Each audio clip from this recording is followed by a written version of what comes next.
ರಾಜ್ಯದ ಹಾಗೂ ರಾಷ್ಟ್ರದ ಜನರಿಗೆ ಒಂದು ಸಂದೇಶವನ್ನು ರವಾನಿಸಕ್ಕೆ ಬಂದಿದ್ದೇನೆ. ನಮ್ಮ ಕಾಂಗ್ರೆಸ್ ಪಕ್ಷದ ರೂವಾರಿಯಾದ ಹಾಗೂ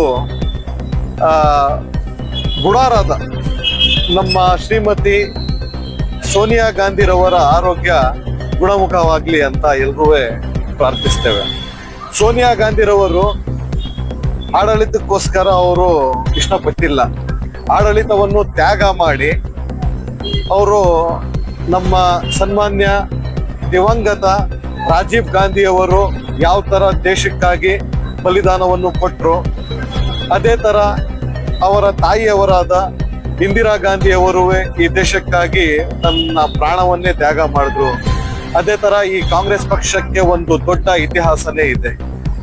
ಅದೇ ತರ ಇವರು ಅದೇ ನಿಟ್ಟಿನಲ್ಲಿ ಈ ರಾಷ್ಟ್ರವನ್ನು ಕಟ್ಟುವ ಸಲುವಾಗಿ ಯಾವ ತರ ಕಷ್ಟಪಟ್ಟು ಮಕ್ಕಳಿಗೆ ತನ್ನ ದಿವಂಗತ ತನ್ನ ಪತಿಯವರಾದ ರಾಜೀವ್ ಗಾಂಧಿಯವರು ಮರಣದ ನಂತರನೂ ನಿರಂತರವಾಗಿ ಯಾವ ತರ ಈ ರಾಷ್ಟ್ರವನ್ನು ಕಟ್ಟೋದಕ್ಕೆ ಅವರು ನಿರಂತರವಾಗಿ ಪಣವನ್ನು ತೊಟ್ಟಿದ್ರು.